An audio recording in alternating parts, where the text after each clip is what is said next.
Rather lads, welcome back to Cossy's Arsenal podcast. My name is Cossy. Good morning, good afternoon, good evening, wherever you are in all parts of the world. This is my match reaction. It's coming in a little bit late, and also player ratings for the Arsenal game. Arsenal 2, Fulham 1 at the Emirates Stadium. And that left winner just made Gabriel Magalhaes my best defender of the night. Otherwise, it was going to be my worst player on that pitch. But of course, guys, talk about my reaction. Talk about my prediction. 2-1 was my prediction. 2 goals to 1. Alexander Mitrovic to score, Saka to score, and Gabriel Jesus to score. Look, I got the Arsenal scorers wrong. I thought Martin Odegaard wouldn't score in a second consecutive game, and then he scored, right? I thought Gabriel Jesus would have scored in that game. Didn't see him really get any chances, but my prediction was absolutely spot on. So if your prediction was 2-1, deep down in the comment section, let me know. But of course, as we always do in our match reactions, who was your man of the match? I've selected a couple of names for that award. William Saliba, I thought he was absolutely outstanding against Mitrovic, and the fact that Mitrovic switched from Saliba's side to Gabriel Magalhaes' side shows you that William Saliba was too strong for Alexander Mitrovic. And when you saw it, the moment Mitrovic switched to Gabriel Magalhaes' side, started applying that kind of pressure, then Gabriel yielded and Fulham got a goal. But William Saliba, that is the kind of performance you want when you're playing players like Alexander Mitrovic. Mitrovic is a player who absolutely gave Virgil van Dijk a nightmare on the opening day of the season. And I said it, if you're going to beat Fulham, if you're going to shut Fulham out, there are a couple of players you need to keep out of the game. Joe Palhinha and Mitrovic. Because Mitrovic in the air, I think he got a couple of chances. The first chance, I think he bullied Gabriel Jesus. And in the first place, I was asking myself, why is he marking Gabriel Jesus? Why is it Mitrovic? Why is Gabriel Jesus marking, Mitrovic? It should not happen. Mitrovic is the most dangerous player in the Premier League in the air right now. So if you're going to be playing Fulham, Gabriel Magalhaes, William Saliba, any of the two should be marking him. And then the other chance he got, I think he bullied. He absolutely bullied Gabriel Magalhaes in the air. And that is what Mitrovic does. When the ball comes in, he just leaps into the air and uses you as an object to direct his body. And that's what he does. He uses players for direction. Beautiful header against Brentford for them to win 3-2. And it was almost very similar to what he was trying to do to us yesterday. But William Saliba stood his ground, and I've nominated him for man of the match. I mean, many people will not, but I've just nominated him. I think Martin Odegaard, beautiful performance. Look, I think the Odegaard we saw yesterday was the kind of Odegaard that resembles Kevin De Bruyne, the role Kevin De Bruyne is trying to do at Manchester City, filling in those pockets of space no matter where the ball is. And that is what I think that is what Mikel Arteta has told Martin Odegaard. This is your role. He literally is playing anywhere on that pitch, but in those little pockets of space that are left by Saka, by Martinelli, by Gabriel Jesus, Xhaka. So you find Odegaard, filling in those pockets of space and, creating overloads all over the pitch. I thought it was brilliant. I thought it was absolutely brilliant. That ball over the top to Eddie Nketiah. Eddie should have done better, in my opinion. I think it takes a fraction late. If he takes that ball a fraction earlier, I think he scores. It was a beautiful goal. The goal, it's in itself. The fact that he's getting more courageous to shoot more. The fact that he's getting more courageous to get in the penalty area more just amuses me. Just makes me happy and just impresses me. He's a wonderful number 10, a beautiful number 10. So I've gone with Martin Odegaard for man of the match, who was awarded man of the match by Sky. I've gone with William Saliba. The other player I will go for man of the match is Gabriel Martinelli. Now, I was not very impressed with his performance. I think he can do better than that. His corners were a little bit off yesterday, but that one corner that he actually got right, and also I think he is responsible for giving life to the game, both in the first half and in the second half. And I think this is one of the things that Arsenal have in their, in our Arsenal now, right? I mean, Arsenal having an Arsenal, it's purely English. He's one player that gives the game a lot of life. Saka yesterday was absolute shit. I'm not gonna lie, absolute shit. We're watching the game and we're asking ourselves a question: why is Bukayo Saka still on the pitch? Right? I think Tierney was shit as well, but Saka was not good. And this is the fourth game straight in when Saka is playing absolute shambles, and that is where you need Gabriel Martinelli, and he does not disappoint. So another assist for Gabriel Martinelli. I don't know whether it's an assist because the ball ricocheted of William Saliba's head, but I mean that corner right into the mix, right? You need that beautiful delivery, and then he just provides it. So I thought Gabriel Martinelli had a very, very good game. And then Aaron Ramsdale for man of the match. Now, many of you will not give it to him, but shortly after we had scored our second goal, Fulham had a chance. And that's those strong hands, because we goalkeepers, goalkeepers that are not on form, like Eduardo Mendy, will push that ball, will punch that ball, and it will fall anywhere. But I just like the fact that Ramsdale in that game, the character he showed, and the fact that he wanted to win that game better and more than anyone else. I mean, I don't know if anyone will give him man of the match, but in my opinion, I think you could give it to him. He deserves to be man of the match in that one. I just feel had a few couple of decisions to make us stay in the game, but also reacted when we called on him. But for me, my man of the match, guys, is Eddie Nketiah. There is no change that I've seen in the Premier League this season that has impacted. Of course, there are changes that have impacted games. Ike Gundogan when he comes on, Bernardo Silva when he's come on this season for Manchester City, they've been absolutely brilliant. But Eddie Nketiah, my man of the match, guys. Those few minutes, I don't know, were they 20? Those few minutes that he came on, he was a super substitution. He was an absolute super substitution. And I know Mikel Arteta is very, very pleased with what he's done. Because, look, you don't want to bring in a striker because you want a goal, and then your striker adds to the burden of create for me. You want a player who's going to run the channels. You want a player who's going to walk the channels. You want a player who's going to, pull the defense apart. You want a player who's going to be making those runs off the shoulders.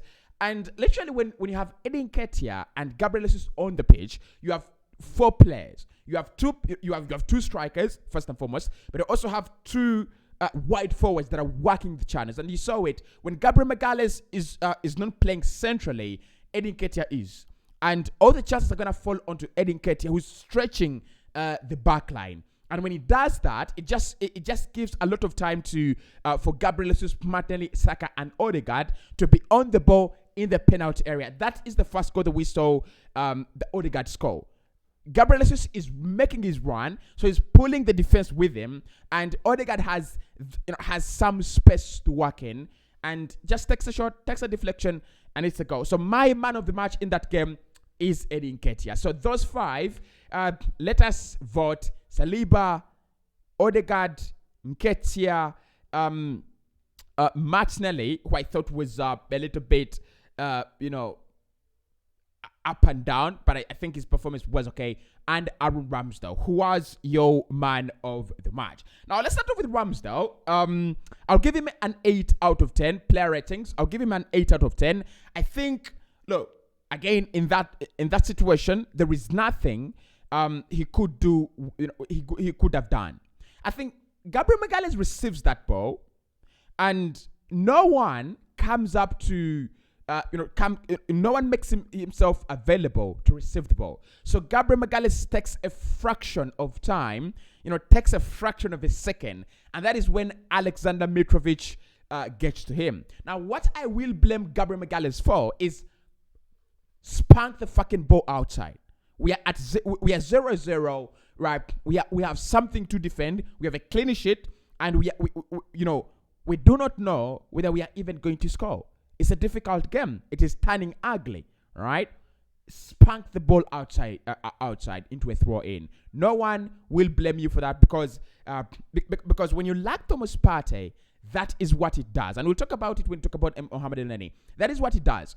You literally lack a player who's going to come and fetch the ball from your defenders, right? So your defenders are closed in. They're in a very difficult position. But Aaron Ramsdale, why I've given him an 8 out of 10 without a clean sheet, is that save he makes after we score the second goal. Brilliant save, strong save, much needed save. And the way he celebrates when we score, and the way he organizes his defense when we score.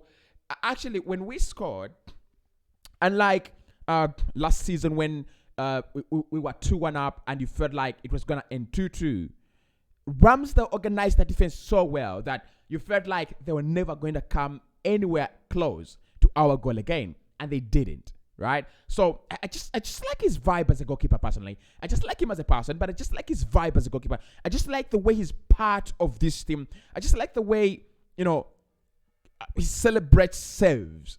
I mean, who celebrates saves? But I just like the way he celebrates his saves. He celebrates with the tackles with his defenders. He talks to his back line. He's commanding. Those long balls that are, Fulham were trying to throw into the penalty area all the time. Ramsdale, his commanding performances in the air were absolutely spot on. Because it's either a goalkeeper is going to be good in the air to stop Alexander Mitrovic, or on one or two occasions, he will have to make a save to stop Alexander Mitrovic. And he did that throughout yesterday. The goal, there is nothing he would have done. So 8 out of 10. I will go with that. William Saliba, 9 out of 10.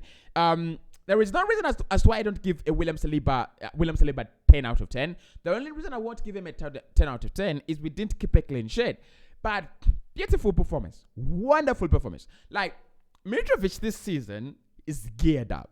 And don't get me wrong, he scored. And I don't have him in my FPL, by the way. So don't say, Cossy, you have so many points in your FPL. I don't have him in my FPL. But he's geared up. He's really, really geared up. And the fact that Virgil van Dijk really, really struggled with Alexander Mitrovic. He struggled a lot. I thought either William Saliba or Gabriel Magalhaes was going to score. So I think Mitrovic got it wrong because he started the game in the first half. He started off against William Saliba and he bullied him. Saliba bullied Mitrovic for 45 minutes. I didn't see Alexander Mitrovic in the air whatsoever, right? So in the second half, he decided I will switch to Gabriel Magalhaes and probably try to get something, right? It was a mistake. He forced an error out of him. But I'm going to say Saliba, 9 out of 10. He's a generational talent. He's an absolute generational talent. If he continues on that road, if he continues on the same road of development, I'm gonna tell you something. He's going to be one of the best defenders, one of the best, one of the best forces in defense in Europe. Now, Ben White. With Ben, let's go with a 7 out of 10. I think he came, in front a little bit more. I think he wasn't bullied, by the way. We didn't see a lot of crosses coming in from that right-hand side to meet Alexander Mitrovic, because that is what they literally do, Fulham. They will try to use the width of the pitch so much in order to swing in those crosses to meet the head of Alexander Mitrovic. Now, Ben White stood his ground. And I know it's only Fulham, it's only a club that is coming in from the relegation and everything, but he stood his ground, right? This Fulham side scored twice against that Liverpool defense. That is in our defense, Fulham were unbeaten in their first 3 games, just like Arsenal. We are the only club with a 100% record. Don't forget that. But Fulham were unbeaten as well. And there are a few other clubs that are still unbeaten. City, Brighton as well. Fulham, it's gone. Brentford, it's gone as well, I think. I think it's gone, Brentford. So, why I was impressed with Ben White is it was a game where all through the 90 minutes, the width of the pitch was what our opponents were going to thrive on. So it was going to be a game where Kieran Tierney and Ben White were absolutely going to be busy. And I'm so happy that Alexander Zinchenko didn't play that game. And I'm going to tell you why. Although I've given Kieran Tierney a bad rating, but I'm going to tell you why, right? So Ben White, 7 out of 10. I think he stood his ground. I think was all right. He's not the right back. So in terms of affecting the game in the final third, I don't think he's always going to do that, in my opinion. I don't think he's really, really always going to do that. Kieran Tierney, 4 out of 10. Now, this is the reason I've given him 4 out of 10. When you set the standards high, when you set the bar too high, you have to live to the standards. You lay your bed, you sleep in it. I think Kieran Tierney, was the worst defender on the pitch yesterday. The kind of system we play is an elbow system. Kieran Tierney has a lot of freedom to come to bomb forward, create a lot of havoc for opponents. He didn't do that. He absolutely didn't do that. I don't know whether he's scared. I don't know whether he's a little bit rusty, but I didn't see the crosses that we were excited. When we signed Gabriel Jesus, we said now the crosses of Kieran Tierney are going to meet someone, a poacher in the box, a fox in the box. But Gabriel Jesus literally didn't get any chances. They literally didn't get any decent chances, right? What happened to, and I said it during when I was watching the game, that our problem was whenever we brought the ball to the penalty area, we didn't have someone running past, making a run past the ball. We didn't have it. Kieran Tierney was not doing that. And we know, as a fullback, that is what he thrives on. When the ball is played into Saka, when the ball is played into Gabriel Martinelli, Kieran Tierney will make that, cheeky run past the ball. And then you play him in, and then he catches the ball back. And then that is the kind of service Gabriel Jesus is going to thrive on. It didn't happen. It actually didn't happen. In the first half, how many chances did he create? None. In the second half, how many chances did he create? None. Right? And I was okay with Mikel Arteta taking him off the pitch because we needed a goal, and he was not the guy to provide the goal. He was not the guy to provide the goal. He was not even the guy to provide the assist. He was a little bit quiet, and I don't think Fulham made him quiet. I don't think Fulham really exploited his side a lot. So I thought had a poor game. 4 out of 10. Honestly, 4 out of 10. Gabriel Magalhaes, 8 out of 10. Made a mistake, but redeemed himself. But one thing I want to say about Gabriel Magalhaes, he has a mistake in him in every game. He needs to wipe that out. Magalhaes is not as William Saliba, right? Gabriel Magalhaes is the formidable force in that defense. Gabriel Magalhaes is the glue to that defense. Gabriel Magalhaes is the senior in that defense. He's our own Virgil van Dijk. So whenever the ball is faced with him, we have that hope, we have that in our heads. He will clear it. He will deal with the ball very well. Look, it's not the same thing when Ben White is under pressure. We know he can make a mistake, so we have to be on our tenterhooks. So Gabriel just needs to wipe out those small mistakes in his game. You cannot commit a mistake per 90. You can't commit a mistake per 90. He needs to stop that. But I thought, look, his performance was good. I like the way that when he conceded a goal, when he gave away the goal, he tried 100% to cover. He said, "I've conceded, right?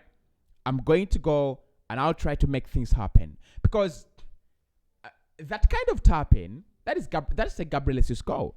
It's poachers that are always there on the line. Of course, when the ball ricochets and the result is that it will drop on the line.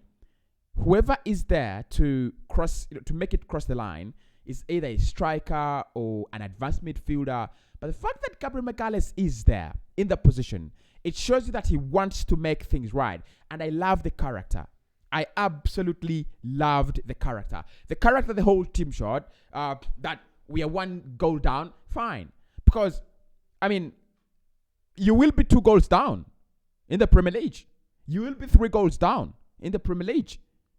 We have already seen it early stages. Man City have won a game 4-2 from 2-0 down.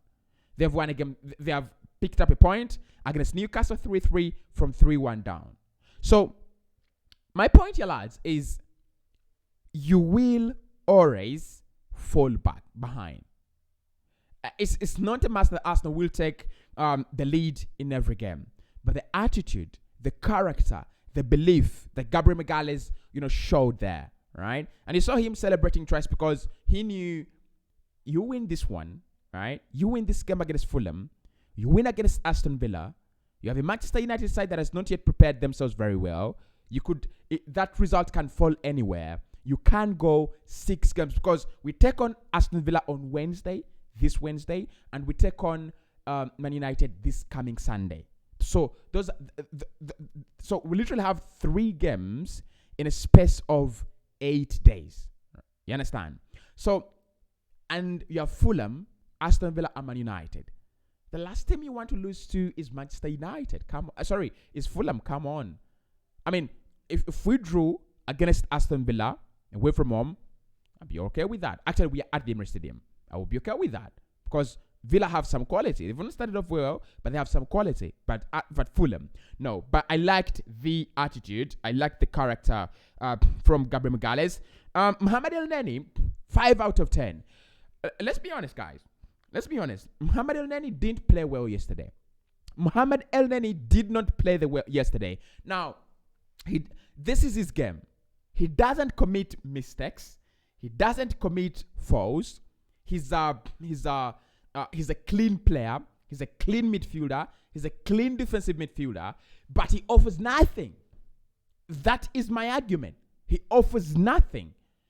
When Thomas Partey is away from that team, you can see through.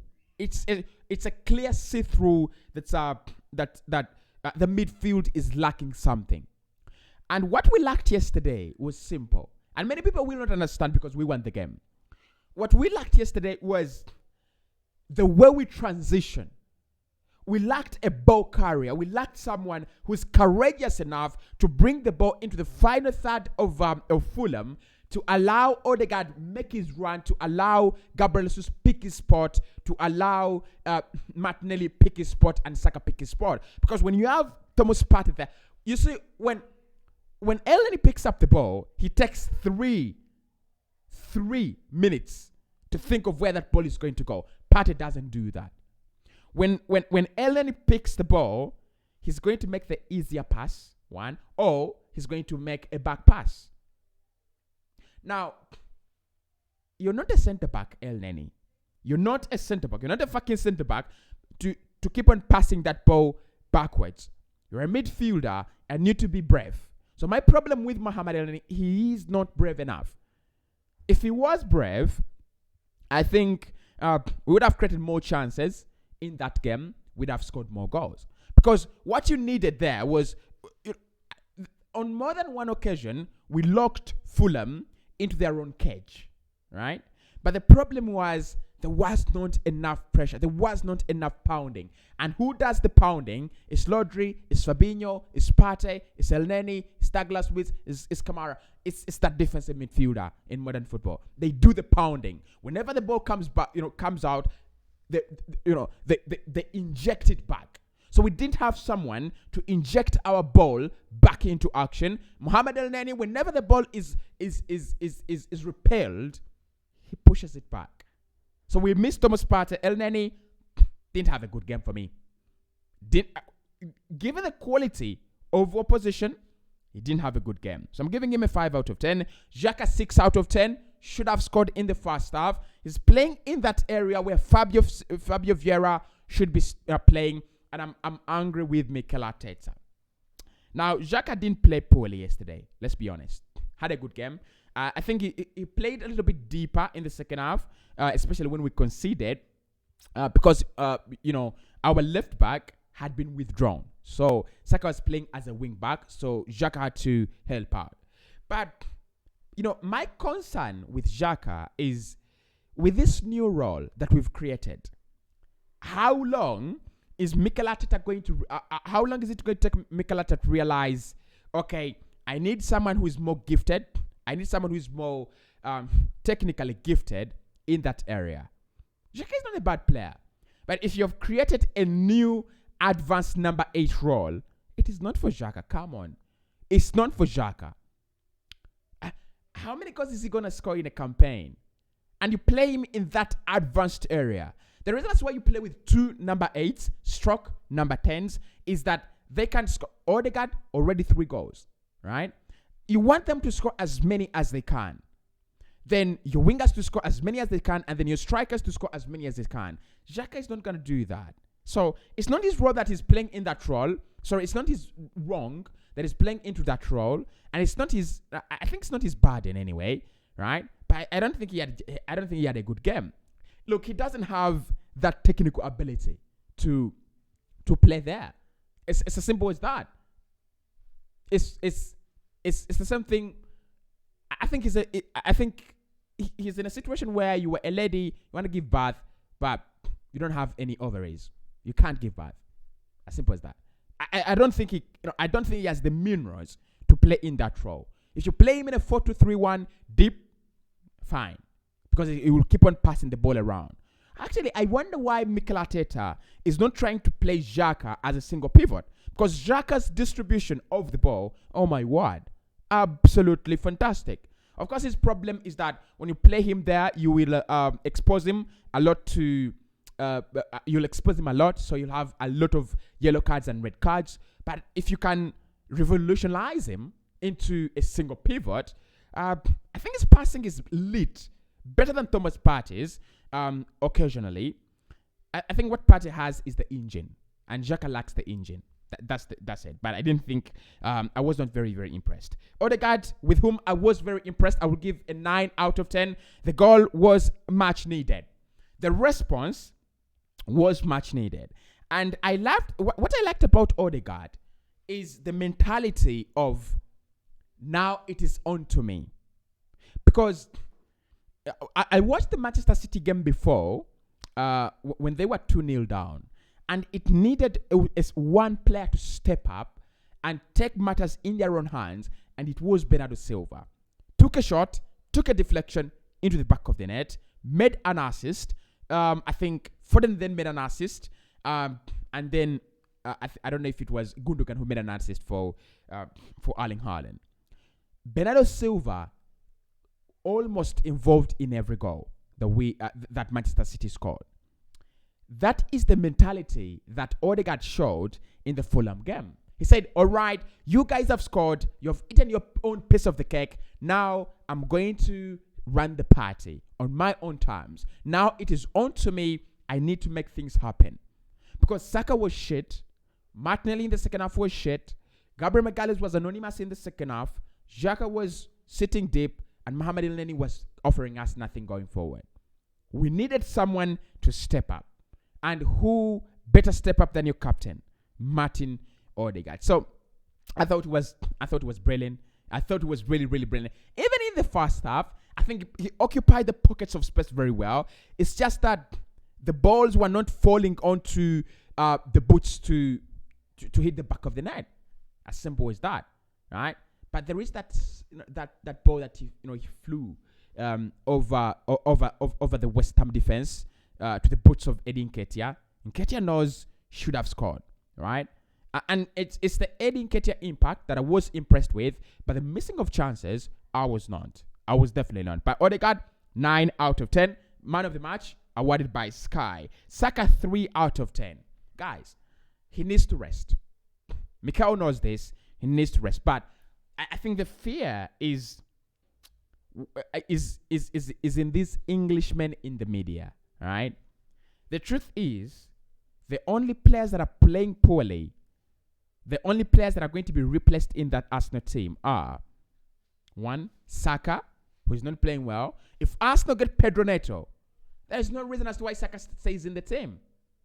Honestly. Playing like that. Look, he needs to rest, but he also needs to raise his performance to the team. He's not playing well. Yesterday, that was a 3 out of 10 performance. But against Man United, against Tottenham, against Liverpool, we will need you. We will need him to play better, in my opinion. So I'll give him a 3, right? I'll give him a 3. And I'm going to say this. If Arsenal buy Pedro Neto, it will affect Saka more. Look, many people say it's lack of competition. No, it's not lack of competition.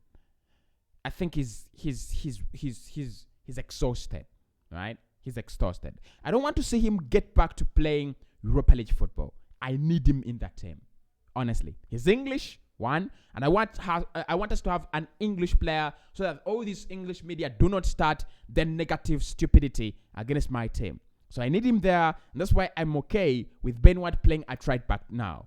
I'm okay with that because they're English, and Ramsdale is fine, of course. Gabriel Jesus, 6 out of 10. His running was lacking. Especially in the second half. But in the first half, he was absolutely brilliant. I'll give him a 6 out of 10. I think we are used to him creating chances for himself. We are used to him running off the shoulder. We are used to him troubling defenses. In the second half, I didn't see much of that. In the first half, I saw exactly that. So his second half performance takes a point off him, and I'll give him 6 out of 10. Gabriel Martinelli, 7.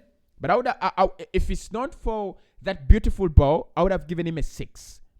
Look, Gabriel Martinelli needs to stop thinking that scissors and, trickery wins a game.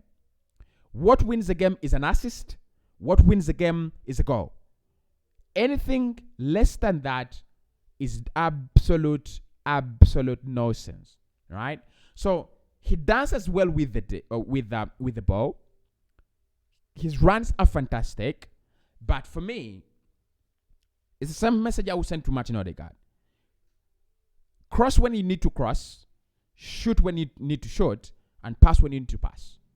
In the second half, I thought he really did very well. I think he had a run past 2 Fulham defenders, and then he has options in the box. Martin Odegaard is there.